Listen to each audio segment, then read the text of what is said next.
de cette embellie. Et voici l'un des autres ressorts du redressement de la compétitivité. De même que l'Allemagne peut s'appuyer depuis une quinzaine d'années sur la sous-traitance des usines d'Europe centrale, la France, elle aussi, a désormais une base arrière industrielle. Il s'agit du Maghreb et notamment du Maroc. Le phénomène devient massif. Envoyés spéciaux Anaïs Barre, Florian Lemoyle. Tanger au Maroc. Sur le port, des milliers de Dacia de la marque Renault s'apprêtent à embarquer. Direction l'Europe de l'Est et la Turquie. Des voitures françaises, fabriquées ici, dans la plus grande usine automobile du continent africain.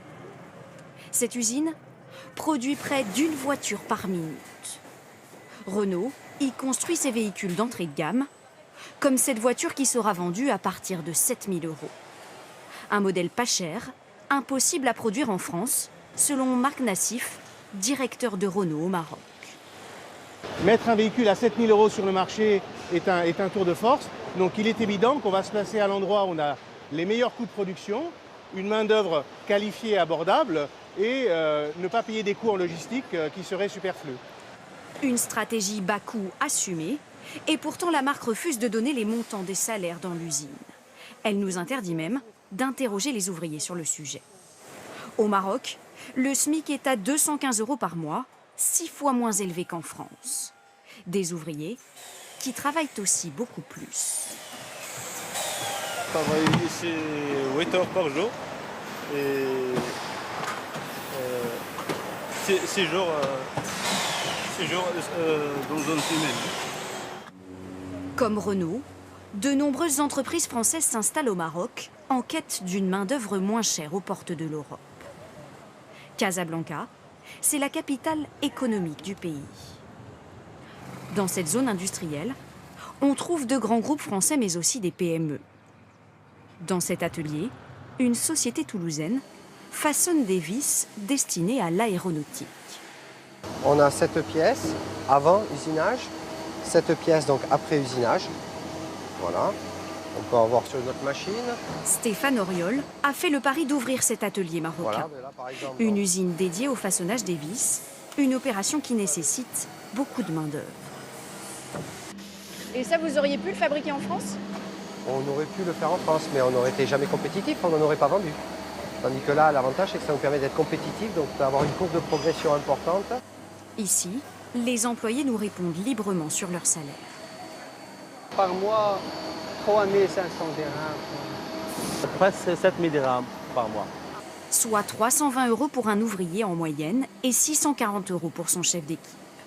En fabriquant ici, Stéphane Auriol a augmenté son chiffre d'affaires. Résultat, une entreprise qui crée de l'emploi au Maroc est plus étonnant en France. En France, ça nous a fait embaucher 150 personnes. Sur ce site au Maroc, 400 personnes. Donc c'est une colocalisation et pas une délocalisation. C'est une colocalisation réussie qui est bénéfique pour la France, qui est bénéfique pour le Maroc.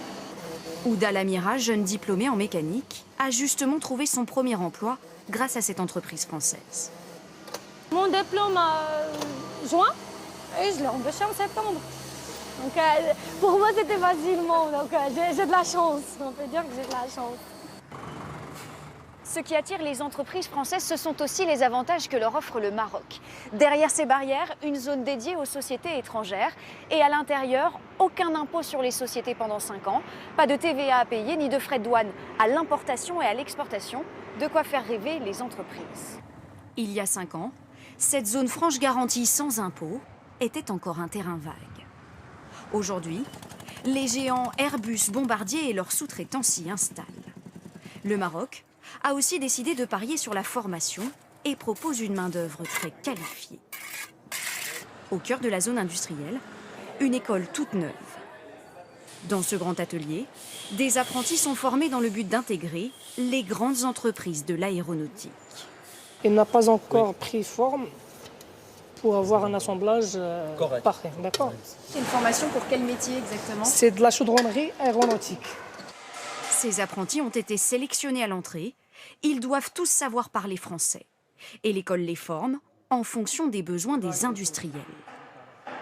Ils sont qualifiés sur toutes les compétences demandées par l'entreprise. On est toujours prêt à adapter notre formation à la demande d'entreprise.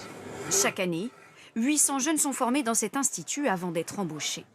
Une chance, dans un pays où le taux de chômage des jeunes reste fort. En 2015, le Maroc a connu une croissance de près de 5%. Et puis on revient sur cette commande géante pour l'industrie